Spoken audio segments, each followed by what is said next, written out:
உங்கள் தங்க நகையை அதிக விலைக்கு விற்கவும் மற்றும் அடகில் இருக்கும் தங்க நகையை மீட்டெடுத்து அதிக விலைக்கு விற்கவும் உடனே அணுகவும் பிரைம் கோல்ட் ஹப் 9840551787. ஆச்சி ராயல் குலோப் ஜாமுன் பேக்ஸ் ஒன்று வாங்கினால் ஒன்று இலவசம். அமைச்சர் KN நேரு அவர்கள் தொடர்பான ஒரு ஊழல் குற்றச்சாட்டு இருந்திருக்கிறது.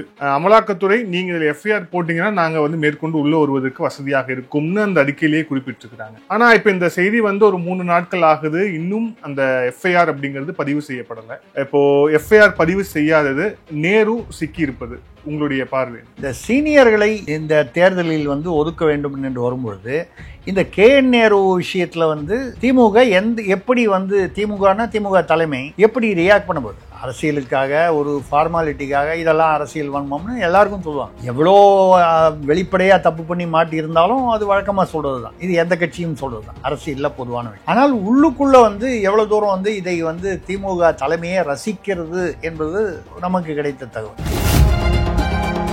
KN நேரு கைது செய்யப்படுவாரா? என்னுடைய கணிப்பில் கைது செய்யப்பட மாட்டார் என்பது என்னுடைய கணிப்பு. ஏன்னா அவரை சேர்ந்தவர்களை 6 பேர் இருக்காங்கன்னா அதுல ஒரு 2 பேரை பலிகடா ஆக்கலாம். கீழே இருக்கிறவன் தான் முதல்ல மாட்டுவான். அவன் பேர்ல ஊழல் வழக்கா இருந்தாலும் இதுதான், ஆம்ஸ்டாங் மாதிரி கொலை வழக்கா இருந்தாலும் அப்படிதான். டிடிவி தினகரனை பொறுத்தவரை அவர் ஒரு கட்சி வைத்திருக்கிறார். சசிகலாவுக்கு எதுவுமே கிடையாது. சசிகலா அவர்களுக்கு ஒரே ஒரு வழக்கு, அதிமுகவுடைய பொதுச் செயலாளர் நான் தான் உரிமை கொண்டாடக்கூடிய ஒரே ஒரு வழக்கு, OPS உடைய வழக்குகள் இருக்கிறது. செங்கோட்டையனை பொறுத்தவரை அவர் ஒரு MLA, அவ்வளவுதான். இவங்க 4 பேரால என்ன செஞ்சிட முடியும்? அதாவது என்ன ஒண்ணு தெரியுது, நல்லா தெரியுது. நிச்சயமாக எல்லாருமாக சேர்ந்து கொண்டு மறுபடியும் திமுகவை ஆட்சியில் அமர்த்தி விட்டு தான் அடுத்த காரியம் பார்ப்பார்கள் என்பது தெளிவாக தெரிகிறது. SIRங்கிற பெயர் தான் மோடி பீரியட்ல வந்திருக்கே தவிர இந்த கிளீனிங் ஆஃப் அந்த டூப்ளிகேட் ஓட்டர்ஸ் இந்த இதை சுதந்திரம் அடைஞ்சதுல இருந்து 11 முறை செய்யப்பட்டிருக்கு தேர்தல் ஆணையம் மூலம். 11 முறையும் மோடி தான் பிரதமரா இருந்தாரா, பாஜக தான் ஆட்சியில் இருந்தாங்களான்னா இல்ல. ஆனா அப்பெல்லாம் SIRனு பேர் வைக்கல, இப்பதானே SIRனு பேர் வச்சு. அப்போ உங்களுக்கு பேர் தான் பிரச்சனை. சாருக்கு பதில மேடம்னு வச்சா ஓகேவா உங்களுக்கு? மக்களை வேற சிந்தனைக்கு போக விடாமல் அதிருப்தி, அந்த வெறுப்பு, எரிச்சல், மழை, வெள்ளம், நெல் கொள்முதல் பிரச்சனை, இதுலேருந்தெல்லாம் நம்ம தப்பிக்க வைக்கணும். இப்போ கூட உணவு அமைச்சர் சக்கரபாணி பேர்ல 165 கோடி ஊழல் சொல்றாங்க. அந்த லாரிக்கு 321% அதிகமாக லாரி கான்ட்ராக்டர்களுக்கு, லாரிகளுக்கு கொடுத்தா பணம் வராது, கான்ட்ராக்டர்களுக்கு. இதைதான் பேசி இருக்கணும். ஆனா செங்கோட்டையனும் சாரும் தான் நம்ம பேசிட்டு இருக்கோம். அதான் மறைமாற்றம். ஆதன் நேயர்களுக்கு அன்பு வணக்கம்.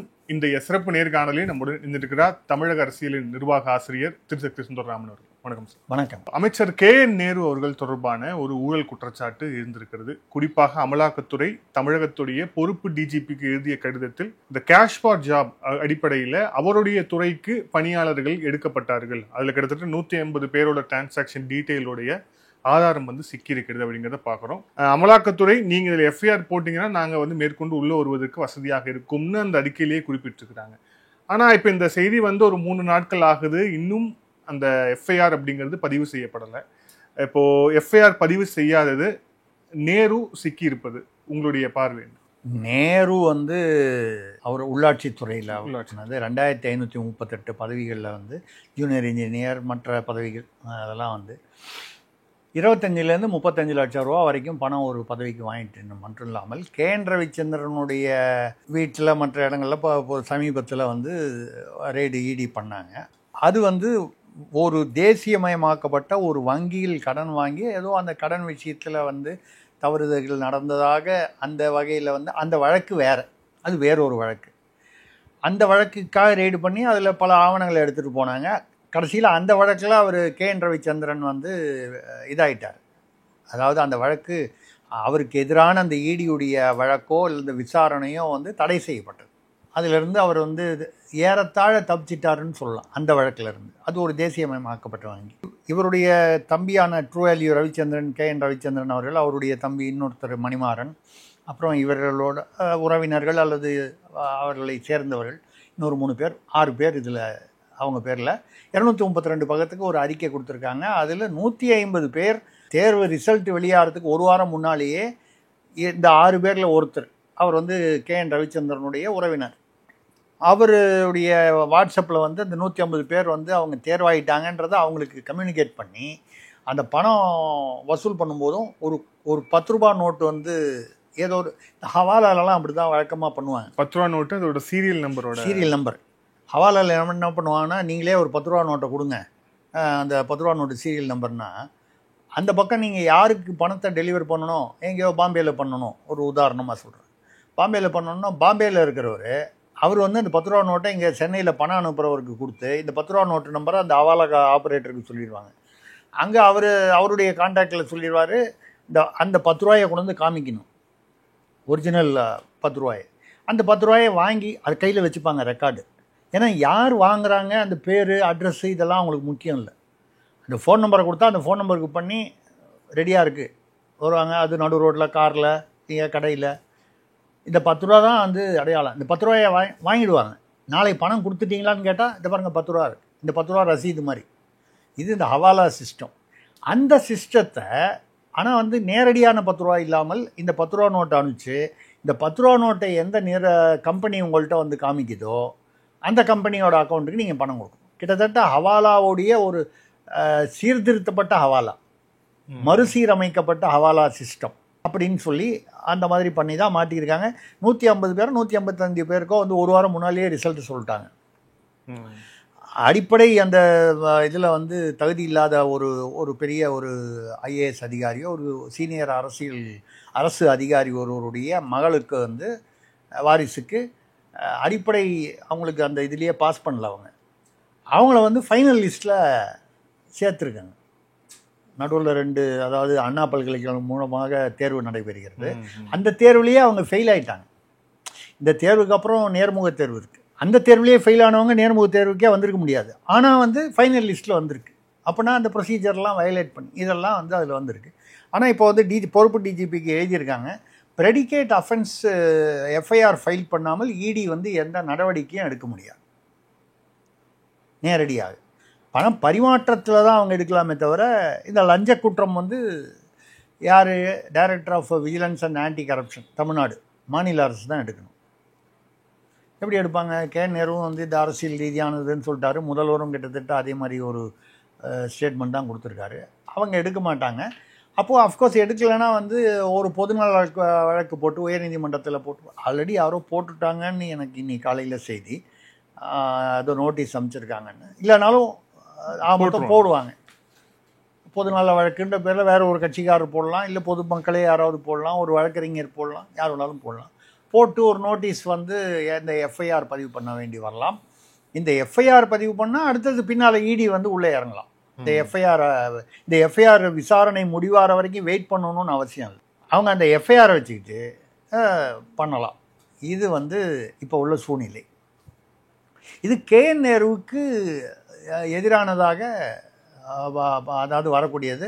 ஏன்னா இந்த 10 ரூபா மேட்டர்னு வரும்போது மறுபடியும் வந்து தமிழ்நாட்டில் வந்து முதல்ல 20 ரூபா அப்படிங்கிறது டிடிவி தினகரன் வந்து ஆர்கே நகரில் வந்து இந்த 20 ரூபா வச்சு கொடுத்தார். 20 ரூபாய்க்கு ஒரு பெருமை சேர்த்தார்.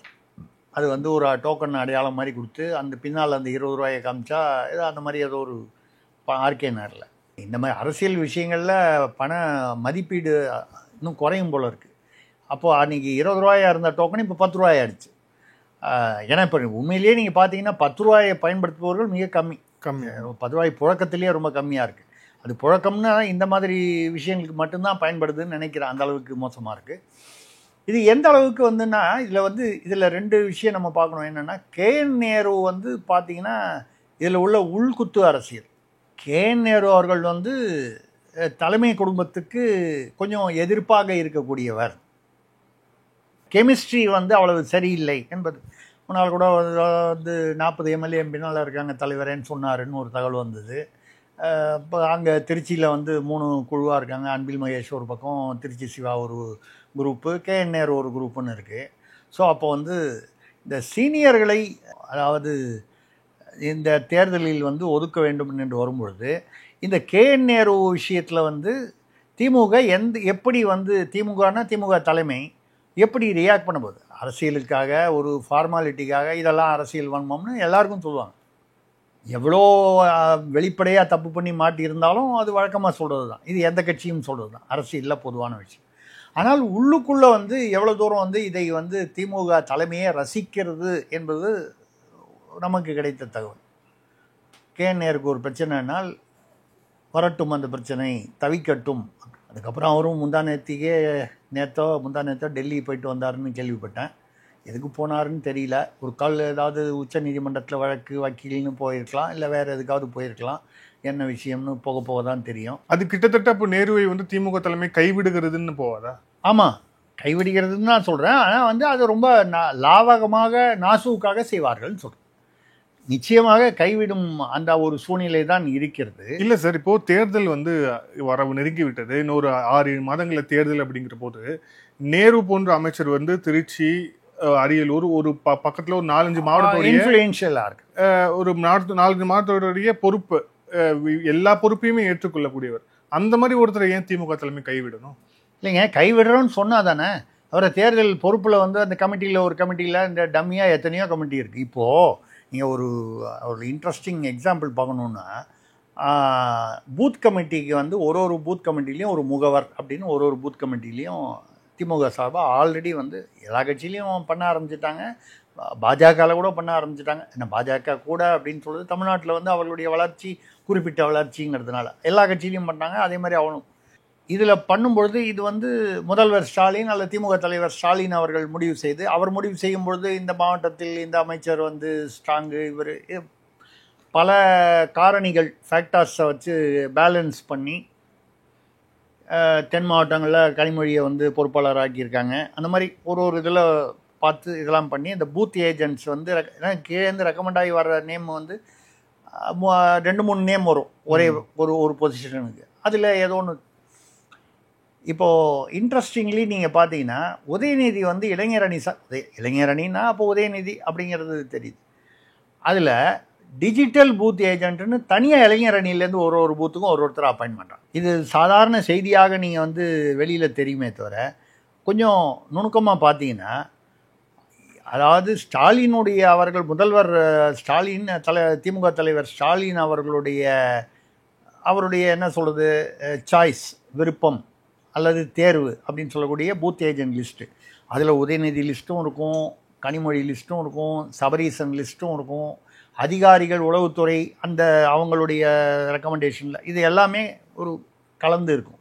ஆனால் இளைஞரணியிலிருந்து வரக்கூடிய டிஜிட்டல் பூத் ஏஜெண்ட் வேறு, டிஜிட்டல் பூத் ஏஜெண்ட் வேறு. அப்போ என்னன்னால் இந்த டிஜிட்டல் பூத் ஏஜெண்ட்டுங்கிறவர் கிட்டத்தட்ட உதயநிதியோட ரெப்ரசன்டேட்டிவ். அப்போ பூத் ஏஜெண்ட் பெரியவரா டிஜிட்டல் பூத் ஏஜெண்ட் பெரியவரான்னு வரும்போது அங்கே சில பிரச்சனைகள் வருவதற்கான வாய்ப்புகள் உள்ளன. டிஜிட்டல்னால் என்ன, சோஷியல் மீடியா இப்போ எல்லாமே சும்மா சாதாரணமாக நீங்கள் வந்து ஒரு இட்லி வாங்குறது கூட ஆன்லைனில் வாங்கணும், டிஜிட்டலாக வந்துருச்சு. ஸோ டிஜிட்டல்னு வரும்போது ஆல்மோஸ்ட் எல்லா ஏரியாவும் கவர் ஆகுது. வாக்காளர்னு வரும்போது எல்லாமே டிஜிட்டலில் வந்துடும். வாட்ஸ்அப்பு, ஃபேஸ்புக்கு எல்லாமே டிஜிட்டலில் வந்துடும். அப்போ பூத் ஏஜென்ட்டுக்கு ஈக்குவலாக ஒரு போஸ்ட்டை வந்து உதயநிதியுடைய டீம் கிரியேட் பண்ணுறாங்க இளைஞரணி. இப்போ இந்த பூத் ஏஜென்ட்டா இந்த டிஜிட்டல் பூத் ஏஜென்ட்டா யார் பெரியவங்கன்னால், ஒத்துமையாக போயிட்டாங்கன்னா பிரச்சனை இல்லை. எல்லா இடங்கள்லையும் ஒத்துமையாக இருப்பாங்களான்னா அது ஒரு கட்சின்னு வரும்பொழுது நான் பெரியவன் நீ பெரியவன் வர்றது சாதாரணமாக வரக்கூடியது.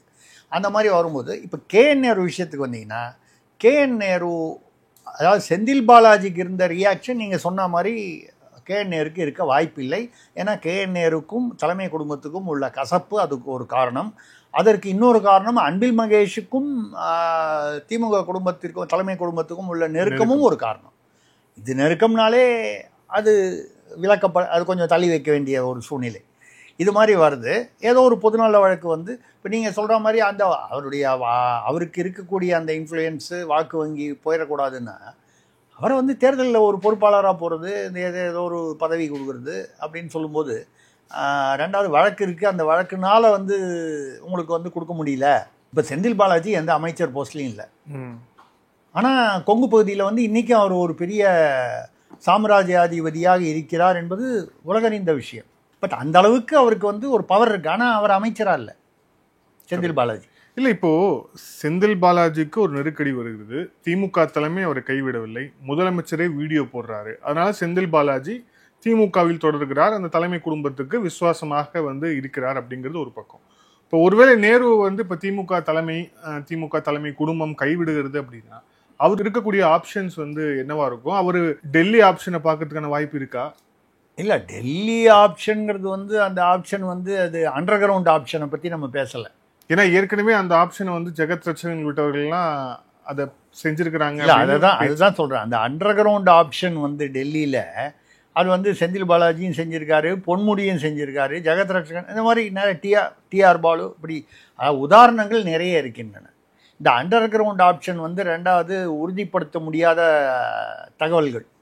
சில தகவல்கள் நம்ம உறுதிப்படுத்த முடிஞ்சால் கூட நாம் பத்திரமா போயிட்டு வரணும்ல.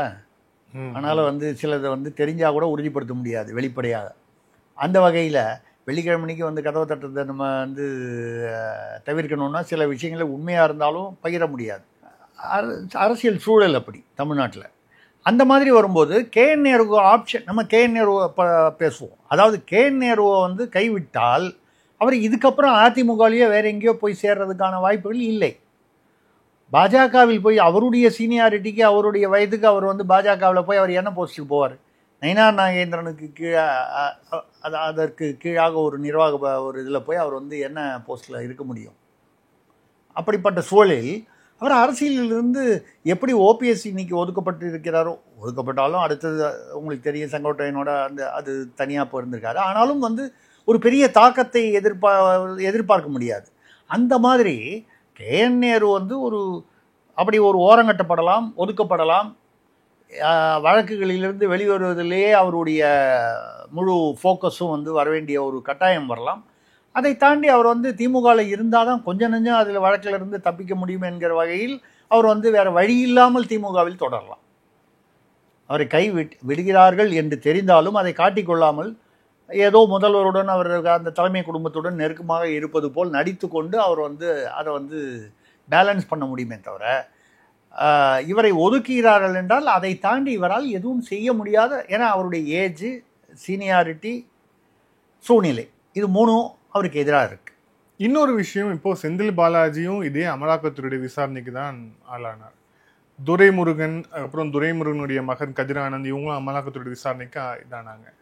ஆனால் செந்தில் பாலாஜி கைது செய்யப்பட்டார்.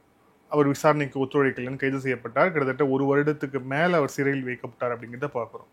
இப்போ கேஎன் நேருவுக்கு அந்த மாதிரியான ஒரு நிலை ஏற்படுமா அப்படிங்கிற ஒரு கேள்வி இருக்கு. கேஎன் நேரு கைது செய்யப்படுவாரா? என்னுடைய கணிப்பில் கைது செய்யப்பட மாட்டார் என்பது என்னுடைய கணிப்பு. செந்தில் பாலாஜியை கைது செய்தார்கள் என்றால் இதில் வந்து நம்ம வந்து அரசியல் இருக்கா இல்லையா, இடி வந்து 100% நேர்மையாக செயல்பட்டதா இல்லையா, இல்லை அரசியல் கலப்பு அதில் இருந்ததா அப்படின்னு சொன்னால் ஆமாம் இல்லை ரெண்டுத்துக்கும் அங்கே பதில் இருக்குது. சில விஷயங்களில் ஆமாம், சில விஷயங்களில் இல்லை. உயர்நீதிமன்ற கருத்தோடு உச்சநீதிமன்றமே வேறுபடும் போது நம்மளுடைய கருத்து வேறுபடுறது, ஒரு வித்தியாசமான கருத்து இருக்கிறது வந்து யூகங்களும் சந்தேகங்களும் அடிப்படையில் வந்து நம்ம சொல்ல கருத்துக்கள் வந்து இந்த தகவல்களின் பேரில் நமக்கு வர தகவல். நான் வந்து இது வந்து திமுகவுக்கு ஆதரவாகவோ இல்லை பாஜகவுக்கு எதிராகவோ சொல்ல, யதார்த்தத்தில் சொல்லிடுறேன். அவர் அதை வந்து அவரை பிளாக் பண்ணால் திமுகவுடைய மிகப்பெரிய ஒரு என்ன சொல்கிறது, அவங்களுக்கு ப்ளஸ் பாயிண்ட் வந்து எவ்வளவு மக்கள் அதிருப்தியோ வெறுப்போ கோபமோ எரிச்சலோ சலிப்போ இருந்தாலும் தேர்தல் சமயத்தில் வாக்குக்கு பணம் கொடுத்து, ஓட்டுக்கு பணம் கொடுத்து இவர்கள் வந்து செய்யக்கூடியவர்கள். அதிமுகவிலும் செய்வார்கள். ஆனால் வந்து வழக்கமான மக்களுடைய பொதுமக்களுடைய நம்பிக்கை வந்து இவங்க 1000 ரூபா கொடுத்தா அவங்க 500 ரூபா கொடுப்பாங்கன்னு இப்படி ஒரு இமேஜ் இருக்குது. அந்த இமேஜ் சில இடங்களில் கரெக்டாக இருக்கலாம், இல்லாமல் இருக்கலாம். ஆனால் அப்படி ஒரு இமேஜ் இருக்குது. 1000 ரூபான்னு சொல்லிட்டு 2000 ரூபா 10,000 ரூபா கூட கோயம்புத்தூரில் கொடுத்ததாக, அண்ணாமலையை தோற்கடிப்பதற்காக 10,000 ரூபா சில இடங்களில் வந்து அந்த தொகுதியில் சில இடங்களில் கொடுத்ததாக கூட தகவல்கள் இருக்கின்றன. அதை மாதிரி வரத களத்தை வந்து நியூட்ரலைஸ் பண்ணணும், பணம் கொடுத்து எவ்வளவு பெரிய அதிருப்தியாக இருந்தாலும் அதை மறைத்து விடலாம் என்ற திமுகவை வந்து தோற்கடிப்பதற்காக அப்படின்னா அந்த பண புழக்கத்தை வந்து கட்டுப்படுத்தணும். அப்போ செந்தில் பாலாஜி மீது இருந்த அந்த ஃபோக்கஸும் அழுத்தமும் கேஎன் நேருக்கு இல்லை. கேஎன் நேரு மீது இருப்பதற்கு வாய்ப்பு இல்லை. இல்லைன்னு சொல்கிறத விட வாய்ப்பு இல்லை. அதனால் கைதாவதற்கு வாய்ப்பு இல்லை. ஏன்னா அவரை சேர்ந்தவர்களை வந்து 6 பேர் இருக்காங்கன்னா அதில் ஒரு 2 பேரை பலிகடா ஆக்கலாம். இது வழக்கமாக அரசியலில் நடைபெறுவது. கீழே இருக்கிறவன் தான் முதல்ல மாட்டுவான், அவன் பேரில்.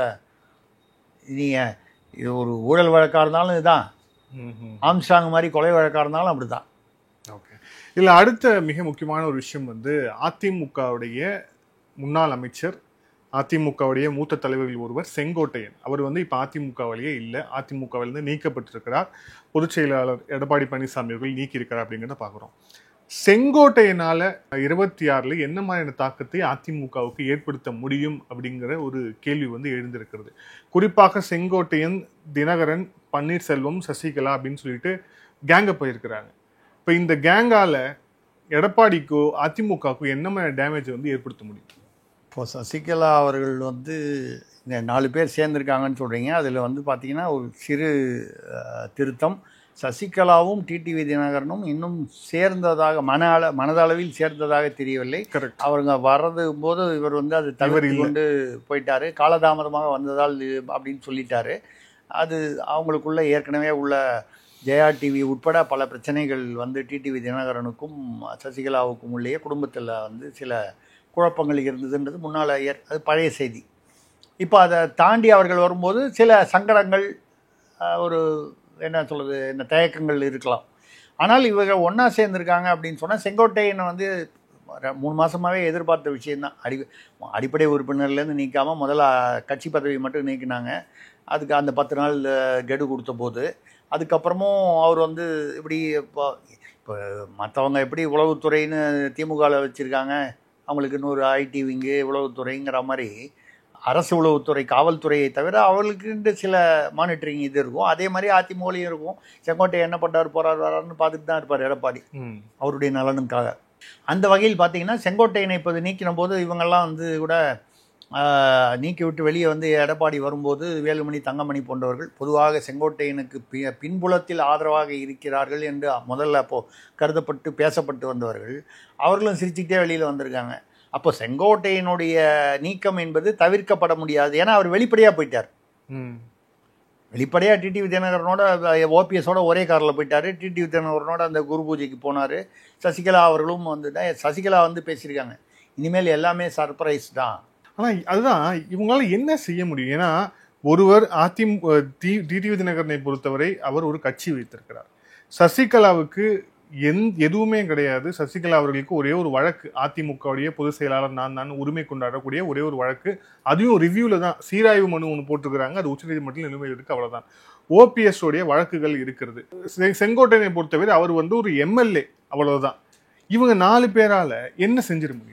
இல்லை, அதாவது நீங்கள் கேட்குற கேள்வி நியாயமான கேள்வி.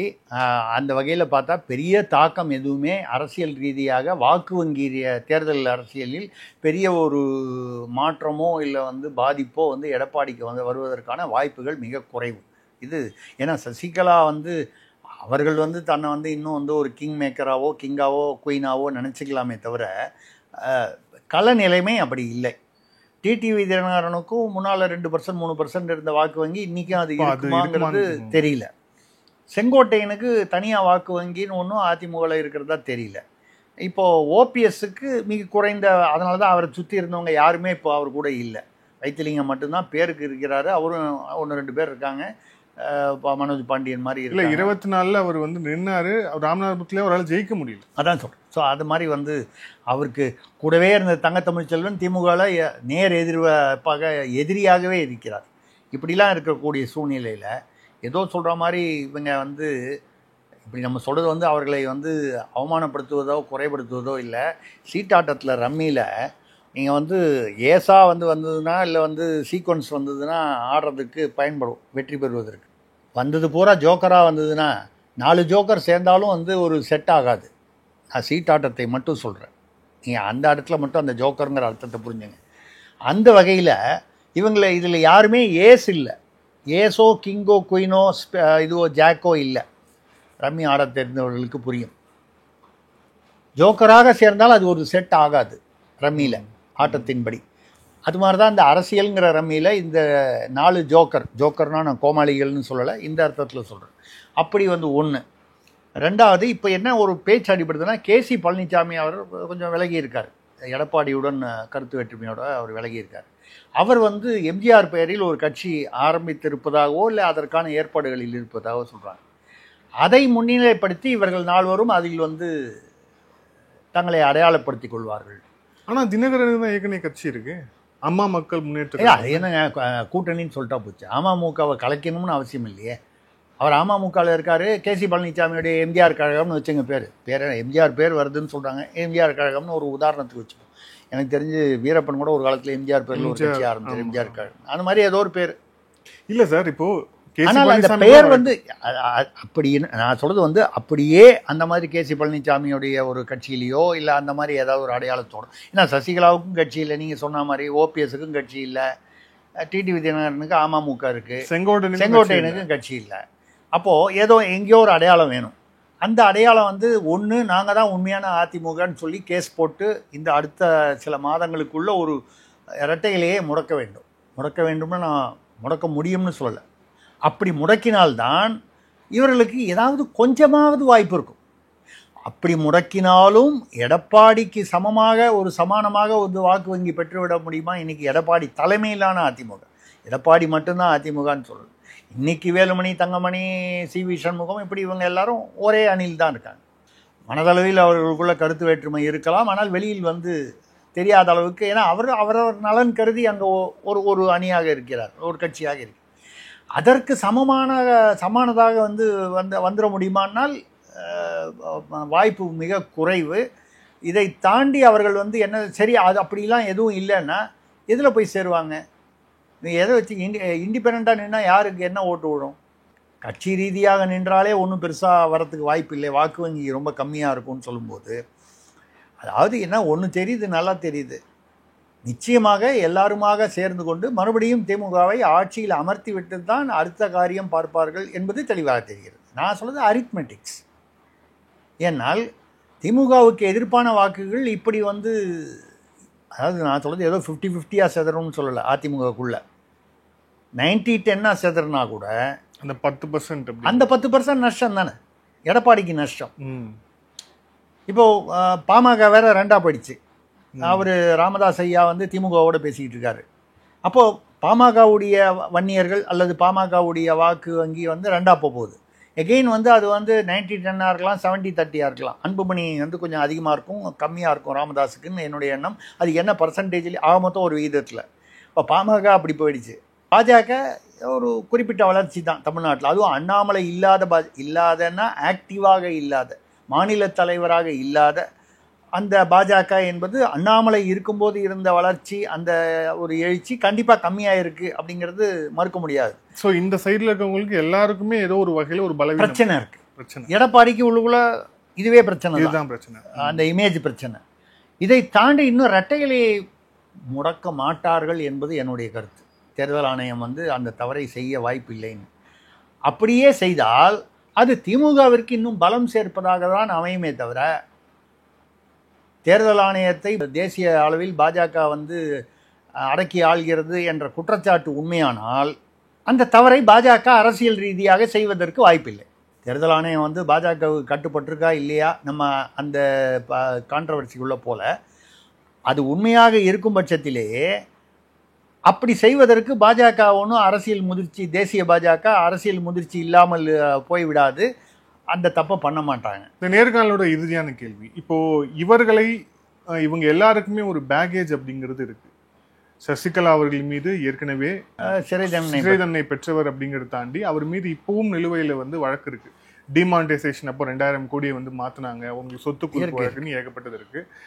தினகரன் ஜாமீன்ல தான் இருக்கிறாரு. ரெட்டலைக்கு அவர் லஞ்சம் பெற்றார் அப்படிங்கிற ஒரு வழக்கு தாண்டி சுகேஷ் சந்திரசேகர் மூலியமா லண்டன் அந்த ஹோட்டல் கேஸுங்கிறது எல்லா கேஸ்லயுமே இருக்கு. ஸோ இவங்க கிட்ட ஏற்கனவே ஒரு பெரிய பேகேஜ் அப்படிங்கிறது இருக்கு. ஒருவேளை டெல்லி வந்து இந்த விஷயத்த வந்து இது பண்ணணும், திமுகக்கு இது சார்பா போயிடக்கூடாதுன்னு நினைச்சிச்சு அப்படின்னா இவங்களோட ஃபியூஸை வந்து புடுங்குற அளவுக்கு டெல்லியால செய்ய முடியுமா? அது நடக்க வாய்ப்பு இருக்குன்னு நினைக்கிறீங்களா? யார் இந்த 4 பேருடைய? ஆமாம், இவங்களுக்கு ஃபியூஸே இல்லைங்கிறது தான் என்னுடைய கருத்து. அந்த ஃபியூஸை டெல்லி வந்து பிடுங்கணுன்ற அளவுக்கு வந்து அங்கே பெரிய ஒரு வாய்ப்போ அவசியமோ சூழ்நிலையோ இல்லைங்கிறது தான் என்னுடைய கருத்து. அதாவது எப்போ வந்து அந்த ஃபியூஸை பிடுங்கணும்? ஒரு வாக்கு வங்கி அவர்களுக்கு கணிசமாக இருக்கும், அந்த ஃபியூஸை பிடுங்கினா அந்த வாக்கு வங்கி வந்து எடப்பாடி பக்கம் திரும்பும் அப்படிங்கிற ஒரு சூழ்நிலையில் தான்.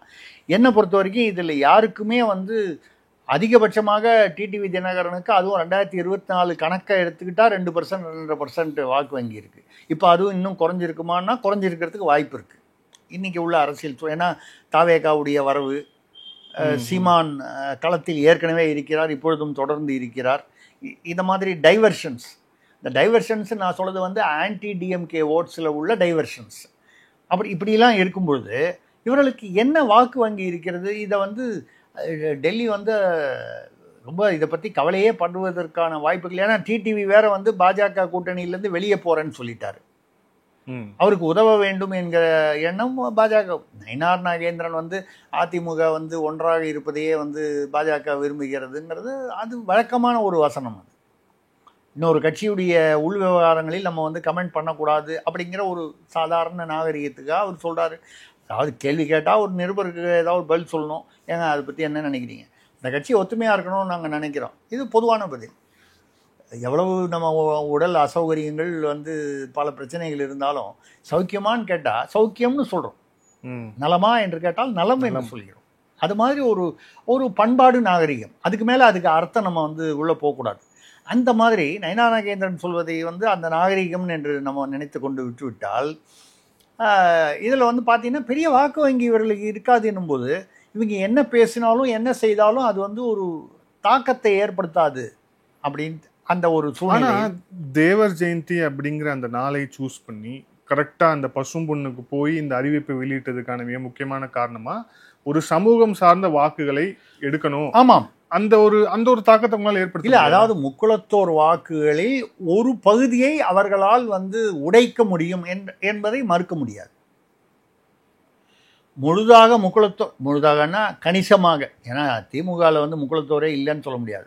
மூர்த்தி இருக்காரு, தங்கம் தென்னரசு இருக்காரு, இந்த மாதிரி மூத்தவர்களே நிறைய பேர் இருக்காங்க. மறவர்களாக இருக்கட்டும், கள்ளர்களாக இருக்கட்டும், அகமுடையார்னா டிஆர் பாலு இருக்காரு. இப்படி அந்தந்த இதில் அந்த முக்குளத்தூரில் வந்து தலைவர்கள் இருக்காங்க. அவங்களுக்கும் ஒரு ஓட் பேங்க் இருக்குது, இல்லவே இல்லை. ஆனால் முக்குளத்தூரை பொறுத்தவரை பொதுவாக அதிமுகவினருக்கு அதிகமான பெரிய வாக்கு வங்கி, திமுகவை விட பெரிய வாக்கு வங்கி. அந்த வாக்கு வங்கியில் ஒரு டென்ட், ஒரு ஒரு ஒரு நசுங்கல் ஏற்படலாம். ஆனால் அந்த நசுங்கல் வந்து அதுதான் நான் சொல்ல வருது, எடப்பாடியுடைய இதை வந்து அப்படியே மொத்தமாக எரோடு பண்ணிடும் அப்படின்னு நான் நம்பலை. அதே சமயம் எந்த ஒரு நசுங்கலும், எந்த ஒரு என்ன சொல்கிறது, அந்த வாக்கு வங்கியில் வந்து ஒரு 5% குறைஞ்சா கூட ஏற்கனவே திமுக என்ற வலிமையான ஒரு எதிரியை வந்து எதிர்நோக்கும் பொழுது இதில் வந்து புதிய வரவுகள், புதியன்னா நான் சீமானை புதிய வரவுன்னா அதாவது திமுக அதிமுக அல்லாத ஒரு வரவு ஏற்கனவே உள்ளவர், தாவேக புதிய வரவு.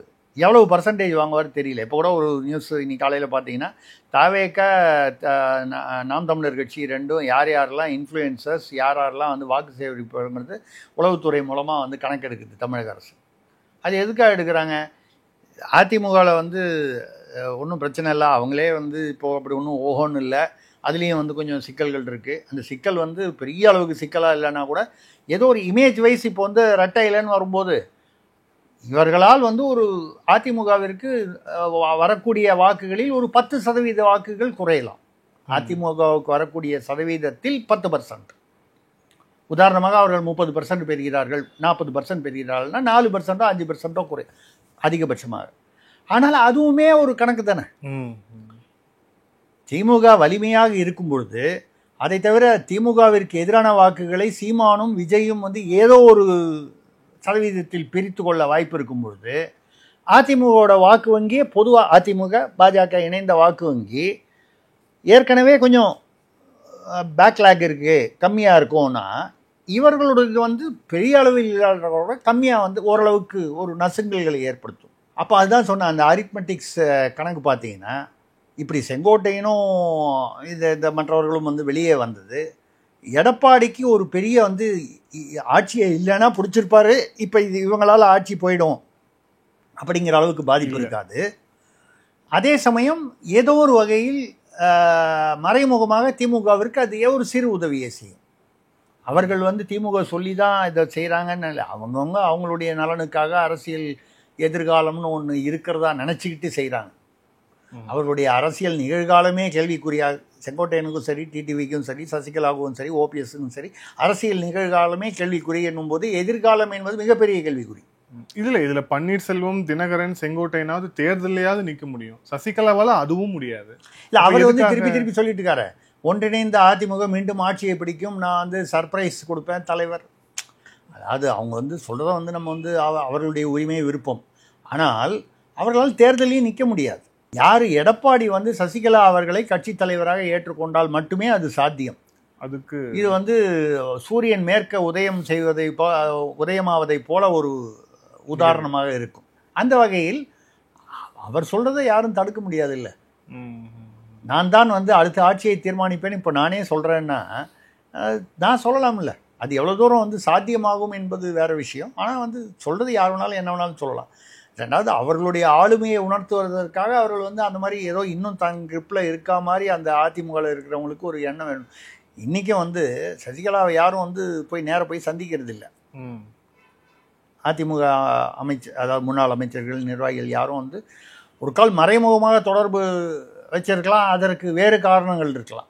அந்த மறைமுக தொடர்புக்கு வந்து ஏதாவது கமர்ஷியல் ரீசன்ஸ் இருக்கலாம். நாசூக்கா சொல்லணும்னா அவ்வளோதானே தவிர அரசியல் ரீதியாக ஒன்றும் அவரை நம்பி இனிமேல் ஒன்றும் பெருசாக ஆக போகிறதில்லை அப்படின்னு இருக்கக்கூடிய சூழ்நிலையில் இவர்களுடைய விலகல் என்பது ஏதோ ஒரு இது மாதிரி அரசியல் என்ன சொல்கிறது, அந்த ரேஸில் வந்து தேர்தல் ரேஸில் இவங்க ஆல்சோ ரேன் தான். இவர்களும் அந்த ஏதோ ஒரு வகையில் வந்து பங்கு கொள்கிறார்கள் என்ற அளவுக்கு இருக்குமே தவிர, அதாவது இதனால் எடப்பாடிக்கு வந்து ஒரு பெரிய பாதிப்பு ஏற்பட்டு ஆட்சி அமைக்கும் சந்தர்ப்பம் வந்து இவர்களால் தவறி போகும் என்பது இல்லை. ஆனால் ஏதோ ஒரு சதவீதத்தில், சிறிய அளவான சதவீதத்தில் இவர்கள் வந்து அந்த வாக்கு, அந்த திமுகவிற்கும் மற்ற கட்சிகளுக்கும் உள்ள அந்த வாக்கு எண்ணிக்கை அந்த வெற்றி வித்தியாசத்தை வந்து கொஞ்சம் இன்னும் கேப்பை அதிகப்படுத்தலாம், ரொம்ப மைன்யூட்டாக.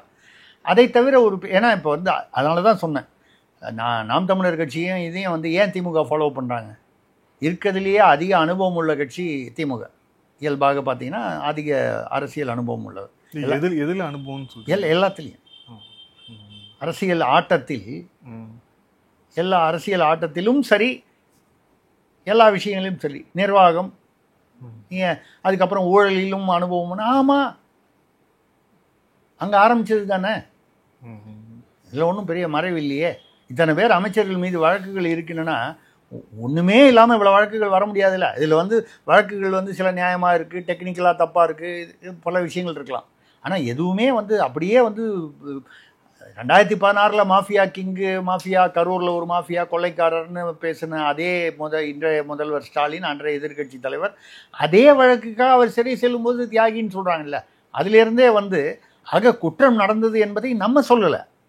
இன்னைக்கு சப்போர்ட் பண்ணுற திமுக தலைமையும் திமுக கட்சியும் திமுக முதல்வரும் தான் செந்தில் பாலாஜியை வந்து குற்றவாளி என்று முதலாக சொல்லி அவரை நாங்கள் சிறைக்கு அனுப்புவோம் ஆட்சிக்கு வந்துன்னு சொன்னது. அப்போ நம்மளை வந்து இன்றைக்கி வந்து நீங்கள் சொல்லிட்டீங்களேன்னு நம்மளை வந்து யாரும் குறை சொல்ல போகிறது இல்லை, சொல்கிறதுக்கும் வாய்ப்பு இல்லை. அவர்களாக சொன்னது தான். அந்த வகையில் இப்போது இந்த எஸ்ஐஆர் அந்த வார்த்தையை சொல்லி முடிச்சிருவோம்.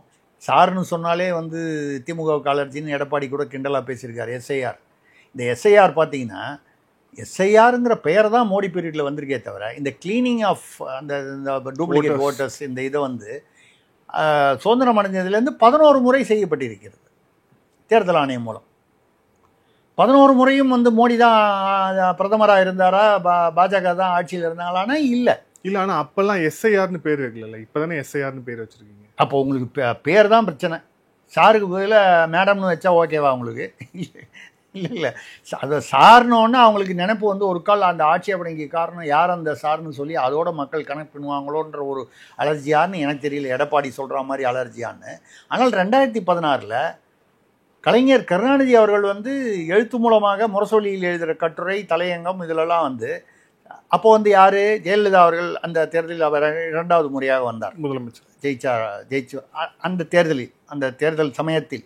இப்போ என்ன எழுதினார், போலி வாக்காளர்களை நீக்காமல் வந்து ஒரு தேர்தல் நடத்துவது என்பது ஒரு பெரிய ஜனநாயகத்திற்கு எதிரான செயல். இப்போ அதுக்கு பேர் சார்னு வச்சுங்க, வேண்டாம் பிடிக்கலன்னா மேடம்னு வச்சுங்க. நீங்கள் இப்படி நான் சொல்கிறதுனால ஏதோ திமுகனா வந்து மேடம்னா பிடிக்கும் அப்படிலாம் ஒன்றும் நான் சொல்லலை. சாருங்கிற பேருங்கும்போது ஒரு வித்தியாசமாக சொல்லணுங்கிறதுக்காக மேடம்னு சொன்னேன். ரைட். அப்படி நீங்கள் பேரை என்ன வேணாலும் மாற்றிங்க. இதே இந்த அதாவது சுத்திகரிப்பு, போலி வாக்காளர்களை அகற்றுவது. இன்னொன்று அதில் பார்த்தீங்கன்னா இதை யார் தேர்தல் ஆணையம் உத்தரவிட்டிருக்கிறது. இதை நடைமுறைப்படுத்த போவது யார்? அந்தந்த மாநில அரசுகள். தமிழ்நாட்டில் உள்ள திமுக அரசு தான் இப்போ இது செஞ்சாகணும். அடுத்த 2 மாதங்கள் அதை 2-3 மாதங்களை செய்யணும்னா யார்? அரசு ஊழியர்கள் தான் செய்யணும். அரசு ஊழியர்கள் யார் பக்கம் இருப்பார்கள்? பிடிக்குதோ பிடிக்கலையோ ஆளுங்கட்சியுடைய கண்ட்ரோலில் தான் இருக்க போகிறாங்க. ஆளுங்கட்சிக்கு தெரியாமல் ஒன்றும் அவங்க பண்ணிட முடியாது. மனசுக்குள்ளே பிடிக்குதோ பிடிக்கலையோ சில விஷயங்களை அவங்க ஆளுங்கட்சியுடைய அது இயல்பான ஒரு விஷயம். எந்த கட்சி ஆளுங்கட்சியாக இருந்தாலும் அது பிரகாரம் செய்யக்கூடிய ஒரு சூழ்நிலையில் இருப்பார்கள். அப்போ போலி வாக்காளர்களை நீக்குவார்கள் என்பது பயமா, இல்லை புதிய வாக்காளர்களை சேர்த்து விடுவார்கள், ஏதோ வடக்கன்லாம் சேர்த்துருவாங்க அப்படின்னு சொல்லி பேசுனா, அப்படி யார் போய் சேர்க்க போகிறார்கள்? மாநில அரசு ஊழியர்கள். யாரோட கண்ட்ரோலில் இருக்காங்க? திமுக அரசை மீறி அரசு ஊழியர்கள் ஏதோ அங்கங்கு 1-2 பேர் ஏதாவது அப்படி செயல்படலாமே தவிர, ஒரு அதிகபட்சமாக பார்த்தீங்கன்னா யார் 90% மேல் அரசு என்ன சொல்கிறதோ அதை தான் கேட்க போகிறாங்க. அப்போது புதிய போலி வாக்காளர்களை ஒரு கால் நுழைத்து விடுவார்களோ? அப்படி நுழைத்தால் யாருக்கு லாபம்? ஆளுங்கட்சிக்கு, திமுகவுக்கு லாபம். அப்போ சாரை எதிர்ப்பது என்பது ஒரு வழக்கமாக அந்த மும்மொழி கொள்கை, நீட் தேர்வு விலக்கு, இப்படி கச்சத்தீவை மீட்பது, இந்தி திணிப்பு, இது மாதிரி சில ஸ்டாண்டர்டாக சிலதெல்லாம் எதிர்ப்புன்னு இருக்குது. SOP standard operating. அந்த இதில் இந்த சாருக்கு எதிர்ப்பு. இதே மாதிரி தான் அந்த வரையறை தேர்தல் தொகுதி வரையறை அப்போ பண்ண கலாட்டாவை பார்த்தா ஏதோ மறுநாளைக்கே பண்ணிட்டு போகிறாங்க. அது ஏதோ 2031-35 நம்ம வரப்போகுதுன்னு சொல்கிறாங்க. அதுக்கு இங்கே பெரிய போராட்டம்லாம் பண்ணாங்க. அதில் வேற கூட்டணி கட்சிகள்லாம் வேற இணைந்து போராட்டம். முதலமைச்சர்கள்லாம் வந்தாங்க, ரேவந்த் ரெட்டி வந்தாங்க. எல்லாரும் ஏதோ நாளைக்கே நடந்து என்னமோ ஒரு பெரிய ஒரு மாற்றம் வந்துட போகுது அப்படிங்கிற மாதிரி. அப்புறம் அந்த போராட்டத்தை பற்றி ஏதாவது அப்டேட்ஸ் ஏதாவது இருக்கா? ஒன்றுமே கிடையாது. அதாவது அந்தந்த நேரத்துக்கு அவங்களுக்கு ஒரு மக்களை மடைமாற்றுவதற்கு ஒரு டைவர்ஷன் தேவைப்படுது. ஸோ நீட் டீலிமிட்டேஷன் அந்த வரிசையில் தான் சார். ஏன்னா இந்த சார் நீங்கள் ஒரே நாடு ஒரே தேர்தல்னு வந்தபோது முதலில் இந்திய கூட்டணியில் அதை ஆட்சேபனை தெரிவித்தவர் நம்முடைய மாண்புமிகு முதல்வர் ஸ்டாலின் அவர்கள் தான், திமுக தலைவர் ஸ்டாலின் அவர்கள் தான். ஒரே நாடு ஒரே தேர்தல். ஆனால் ஒரே நாடு ஒரே தேர்தலை வரவேற்று கலைஞர் கருணாநிதி அவர்கள் முரசொலியில் எழுதின தலையங்கம் மற்ற அறிக்கையெல்லாம் பார்த்தீங்கன்னா ஒரே நாடு ஒரே தேர்தலை அவர் வரவேற்று இருக்கிறார். செலவு கம்மி. ஏன் அப்போ எழுதினார்னா, அப்போ பாஜகவோட கூட்டணியில் இருந்தார் 99-2004 வாஜ்பாய் இருக்கும் பொழுது. அப்போ வாஜ்பாய் அதை கொண்டு வந்தார். அதாவது அந்த ப்ரப்போசலை கொண்டு வந்தார், ஒரே நாடு ஒரே தேர்தல். அதை பற்றி பேச்சு சட்ட வரைவு கொண்டு வர்றதுக்கான ஏற்பாடுகள். அப்போ என்ன சொல்கிறாரு? ஒரே நாளில் எல்லாம் நாடு முழுக்க பண்ணும்போது செலவு கம்மியாகும், நிர்வாக வசதிக்காக இது செய்வது தான் நியாயமாக இருக்கும். அதே கருத்து இப்போ எப்படி மாறும் திமுகவுக்கு? அன்றைக்கி நீங்கள் பாஜகவோட கூட்டணி இருக்கும்போது செலவு கம்மியாகும், நிர்வாக வசதி, அது எல்லா கட்சிகளுக்கும் சமமான ஒரு தளத்தை அமைத்து கொடுக்கும். இதெல்லாம் அவர் எழுதியிருக்கிறது, கலைஞர் அவர் எழுதினது, அவருடைய அறிக்கையில் இருக்குது. இப்பொழுது ஒரே நாடு ஒரே தேர்தல் என்பது மக்களுக்கு எதிரானது, ஜனநாயகத்துக்கு எதிரானதுன்னா, அப்போ ஸ்டாலின் அவர்களுடைய கருத்தில் கலைஞர் கருணாநிதி ஐயா அவர்கள் 99-2004 ஒரே நாடு ஒரே தேர்தல் வரவேற்று எழுதியது திமுக கொள்கைக்கு எதிரானதா அப்படிங்கிற கேள்வி வருது. அதெல்லாம் ஒன்றும் இல்லை. திமுக கொள்கையோடு 100% ஒத்துப்போகிறது. எப்படி ஒத்துப்போகிறது? திமுகவுடைய கொள்கை என்ன? அந்தந்த சூழ்நிலையில் எதிர்க்கட்சியாக இருக்கும்போது நமக்கு வேறு கொள்கை, ஆளுங்கட்சியாக இருக்கும்போது நமக்கு வேறு கொள்கை. பாஜகவுடன் கூட்டணி இருக்கும்போது அது மதவாத கட்சி அல்ல, பாஜகவிலிருந்து நம்ம வெளியேறிய பிறகு அது மதவாத கட்சி. ஸோ இப்போ திமுகவின் கொள்கை என்பது என்ன என்றால், அந்தந்த நேரத்தில் கொள்கையை மாற்றிக்கொள்வது மட்டும்தான் அவர்களுடைய கொள்கை. அந்த வகையில் அவர்கள் கொள்கையில் 100% சரியாக இருக்கிறார்கள், நம்ம பாராட்டணும். அன்றைக்கி ஒன்று இன்றைக்கி ஒன்று பேசுறதில்லை. அதாவது பேசுகிற கருத்து வேணால் வேறையாக இருக்கலாமே தவிர கொள்கை ஒன்று தான். எங்களுக்கு எது சௌகரியமோ அந்த நேரத்தில் அதுதான் எங்களுடைய கொள்கை என்பதில் அவர்கள் மிகவும் உறுதியாக இருக்கிறார். அந்த வகையில் இந்த சாருங்கிறதும் இந்த நீட் தேர்வு, கச்சத்தீவு, இந்த மாதிரி அந்த ஸ்டாண்டர்டு இதில் வர மாதிரி கொஞ்ச நாளில் வேறு ஒரு மேட்ரு வந்ததுக்கப்புறம் அது அடங்கி போயிடும். அது எப்படி நடக்க தான் போகுது. நம்ம அதான் ஒரே வார்த்தையில் சொல்லி முடிக்கணும்னா, நீங்கள் வட மாநிலத்தில் இருப்பவர்கள் இங்கே 3 வருஷமாவோ 4 வருஷமாவோ ஏதோ சில ஒரு குறிப்பிட்ட காலம் இருக்கிறவர்கள் இங்கே ஓட்டு போடுவதை தடுக்க வேண்டும் என்றால், நம்ம தாராவியில் இருக்கிறவங்கள ஒரு உதாரணமாக சொல்கிறேன். பாம்பே, மும்பை, தாராவியில் இருக்கக்கூடிய லட்சக்கணக்கான தமிழர்கள் அங்கே ஓட்டு போடும்போது அது வந்து ஆமாம் அங்கே போய் அவங்க இருக்காங்க, வேலை செய்கிறாங்க, சம்பாதிக்கிறாங்க, அவங்க குடும்பம் அங்கே இருக்குது, அதனால் ஓட்டு போடுறாங்க அப்படிங்கிறத எப்படி ஏற்றுக்கொள்கிறோமோ அதே சட்டமோ விதிமுறையோ நியாயமோ வந்து இங்கேயும் வரணும். ஆனால் போலியாக யாரையாவது வந்து தங்களுடைய கட்சிக்காக வேண்டுமென்றே யாரையாவது போலியாக சேர்த்து கொண்டால் அது கண்டிக்க வேண்டியது, அதை சுத்தப்படுத்த வேண்டியது, அதை சரி செய்ய வேண்டியது நியாயம். அப்படி இப்போ பீகாரில் பார்த்தீங்கன்னா எல்லாம் பேசுனாங்க, 65 லட்சம் வந்து பேர் வந்து நீக்கப்பட்டிருக்கிறார்கள். இப்போது முந்தா நேற்றோ ஃபைனல் ஓட்டர் லிஸ்ட்டு தான் இப்போ தேர்தல் வந்துருச்சேன், அடுத்த சில நாட்களில் தேர்தல் வாக்குப்பதிவு. இது வரைக்கும் ஒருத்தர் கூட வந்து என்னுடைய வாக்கு விட்டு போச்சுன்னு சொல்லி புகார் சொன்னதாக தெரியவில்லை. அப்போ நீக்கப்பட்டவர்கள்லாம் இந்தியன் சிட்டிசன்ஸா அப்படின்னு கேள்வி இருக்கு. இப்போது தமிழ்நாட்டிலேயே வந்து பார்த்தீங்கன்னா மக்கள் தொகை வந்து சுமார் 16% என்னமோ தான் வந்து இன்க்ரீஸ் ஆகுது. இது ரிப்பப்ளிக் டிவி வந்து வெளியிட்ட ஒரு புள்ளி விவரம், அர்னாப் கோஸ்வாமி. ஆனால் வந்து ஏறத்தாழ 35% மேலே வந்து வாக்காளர்கள் ஏறி இருக்காங்க. மக்கள் தொகையும் வாக்காளர் சதவீதமும் ஒரே மாதிரி இருக்கணும்னு கட்டாயம் இல்லை, அந்த புரிதல் நமக்கு இருக்குது. ஆனால் அதை ஒட்டி இருக்கும், ரொம்ப வித்தியாசம் இருக்காது. மேற்கு வங்காளத்தில் பார்த்தீங்கன்னா மக்கள் தொகை வந்து ஏதோ 13-14 அந்த ரேஞ்சில் தான், ஆனால் 61% வந்து வாக்காளர் தொகை. அப்போ என்ன, அந்த இல்லீகல் வங்காளதேசத்தை சேர்ந்தவர்களோ இல்லை மியான்மர் ரோஹிங்கியாக்களோ இவர்களையெல்லாம் வாக்காளர்களாக ஏதோ ஒரு கட்டத்தில் அவர்கள் சேர்க்கப்பட்டிருக்கிறார்கள். 2024 தேர்தலுக்கு முன்னாலேயே சேர்த்துருக்கலாம், இல்லை அப்புறமா சேர்த்துருக்கலாம். அநேகமாக முன்னாலேயே சேர்த்துருப்பாங்க. ஏன்னா இப்போ அதுக்கப்புறம் சேர்க்கறதுக்கான வாய்ப்பு சேர்த்து அது அவங்களுடைய வாக்கு வங்கியாக மாற்றிக்கிறாங்க. இப்போ சார் வந்து நீங்கள் ரொம்ப க்ளீன் பண்ணான்னு உள்ளே போனால் இந்த மாதிரி இப்போ தமிழ்நாட்டில் திருப்பூர் போன்ற இடங்களில் பங்களாதேஷிகளும் மியான்மர் ரோஹிங்கியாக்களும் இருக்காங்க, 20 லட்சம் பேர் இருக்காங்கன்னு சொல்கிறாங்க. இதெல்லாம் உறுதிப்படுத்த முடியாத தகவல். ஏன்னா இது வந்து தகவல் அறியும் நம்பர் உறுதிப்படுத்தினா கூட அப்படிங்கிறது உண்மை, அடிப்படையில் உண்மை. சதவீதம் புள்ளி விவரம் வேறுபடலாம். தகவல் அறியும் சட்டத்தில் இதை பற்றி கேட்டவர் ஒருத்தர் வந்து தெரிவித்த தகவல் வந்து பல முறை நான் கேட்டும் தகவல் தரப்படவில்லை. அசௌகரியமாக நமக்கு ரொம்ப சங்கடமாக இருக்கக்கூடிய விஷயங்களை தகவல் தரமாட்டாங்க, அது வந்து உலகறிந்த விஷயம். அந்த வகையில் நீங்கள் அந்த மக்கள் தொகைக்கும் இதுக்கும் வந்து அப்படியே ஒத்து போகணும்னு அவசியம் இல்லை. பட் அந்த ரேஞ்சு கிட்டத்தட்ட அந்த ரேஞ்சில் இருக்கணும். ஒன்று 13%, 16% இருக்குது மக்கள் தொகை, ஆனால் அங்கே வந்து 35, 65னா பல மடங்கு அதிகமாக இருக்கிறது என்றால் இந்தியர்கள் அல்லாதவர்கள் அவர்களுடைய ஓட்டு இந்தியர். ஏன்னா ஆதார் கார்டு மட்டுமே இப்போ இந்த சாரில் வந்து என்ன சொல்கிறாங்க, 11 டாக்குமெண்ட் வந்து அலௌடு, ஆதார் உட்பட. Aadhaar, voter ID, ration card, இப்படி 11 ஐட்டம். இந்த 11ல் ஏதாவது ஒன்று வச்சுருந்தாலும் அங்கே வாக்காளராக ஏற்றுக்கிறாங்க. ஆதார் கார்டு நீங்கள் வந்து நான் ஒரு உதாரணத்துக்கு, ஆதார் கார்டுன்றது ஆதார் கார்டை மட்டும் சொல்ல, ரேஷன் கார்டும் இருக்கட்டும். இப்போ ஒரு பங்களாதேஷி இங்கே வராரு, நான் ஒரிசாலேருந்து வரேன், பெங்கால்லேருந்து வரேன்னு சொல்கிறார். அவருக்கு வந்து ரேஷன் கார்டு வேணும்னா ஒரு 5000 10,000 செலவு பண்ணால் ரேஷன் கார்டு கிடைக்கும், ஆதார் கார்டுமே கிடைக்கும். அதற்கான வழிமுறைகள் அவை தவறான சட்டவிரோதமான வழிமுறைகள் என்றாலும் அதற்கு வாய்ப்புகள் இருக்கின்றன. அப்படி வாங்கியிருக்கிறவங்களை வந்து நீக்கணும் அப்படின்னு சொன்னால் அதில் என்ன தவறு இருக்குது? அப்போ நீக்கும்போது ஐயோ ஐயோன்னு யாரோ கத்துறாங்க அப்படின்னு சொன்னால் குற்றமுள்ள நெஞ்சு குறுகுறுக்கிறது என்று தான் நாம் அடையாளம் காண முடியும்.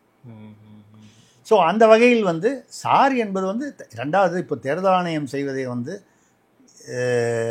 நீதிமன்றம் மூலமாக ஏற்கனவே உச்ச நீதிமன்றம் வந்து இந்த சார் வந்து பீகாரில் உள்ளதை வந்து அனுமதி கொடுத்து விட்டது அல்லது ராட்டிஃபை செய்து விட்டது. அதை தடை செய்யவில்லை, அதற்கு எதிராக எந்த கருத்தையும் சொல்லவில்லை. இப்போ தமிழ்நாட்டிலேயோ இல்லை வேறு மேற்கு வங்காளத்திலேயோ வேறு மாநிலங்களில் தேசம் முழுக்க 12-13 மாநிலங்களில் பண்ணுறாங்க. இப்போது அதை வந்து உச்சநீதிமன்றம் தலையிடுவதற்கு வாய்ப்பில்லை. அதுதான் சொன்னேன், இது மறுபடியும் ஒரு கச்சத்தீவாவோ நீட் தேர்வு ரகசியமாகவோ தான் இது ஆகுமே தவிர மறுவரை அரசியலுக்கு தான் பயன்படுமே. அதாவது ஒரு வார அரசியல், நமக்கு வாரம் நமக்கு ஒரு டாபிக் வேணும். மக்களை வந்து வேறு சிந்தனைக்கு போக விடாமல் அதிருப்தி, அந்த வெறுப்பு, எரிச்சல், மழை, வெள்ளம், நெல் கொள்முதல் பிரச்சனை, இதுலேருந்தெல்லாம் நம்ம வந்து தப்பிக்க வைக்கணும். இப்போ கூட உணவு அமைச்சர் சக்கரபாணி பேரில் வந்து 165 கோடி ஊழல் சொல்கிறாங்க. அந்த லாரிக்கு 321% வந்து அதிகமாக லாரி கான்ட்ராக்டர்களுக்கு, லாரிகளுக்கு கொடுத்தா பணம் வராது, கான்ட்ராக்டர்களுக்கு. இதை தான் பேசியிருக்கணும். ஆனால் செங்கோட்டையனும் சாரும் தான் நம்ம பேசிகிட்டு இருக்கிறோம். அதுதான் மடைமாற்றம்.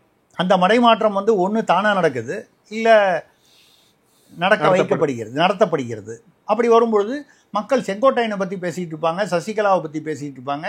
இதனால் அவர்களுக்கும் பேசப்படுபவர்களுக்கும் பயனில்லை, பேசும் மக்களுக்கும் பயனில்லை, மீடியாக்களுக்கும் பயனில்லை. ஏன்னா அது ஒரு பெரிய ஒரு தாக்கத்தை ஏற்படுத்த போவதில்லை. ஆனால் முக்கியமான தாக்கம் திமுகவிற்கு பாசிட்டிவ் என்னென்னா, மக்கள் வந்து KN நேருவை பற்றியோ இல்லை மற்ற விஷயங்களை பற்றியோ வந்து இந்த நெல் கொள்முதல் சக்கரபாணியை பற்றியோ பேசாமல் இந்த பக்கம் திரும்பி பேசிகிட்டு இருக்காங்களே, இதுதான் திமுகவுக்கான வெற்றியும் தாக்கமும். அவர்களுடைய ஸ்ட்ராட்டஜி ரகசியம் இதுதான். நன்றி சார். பல்வேறு கேள்வி. Thank you sir. Thank you so much. வணக்கம். நன்றி.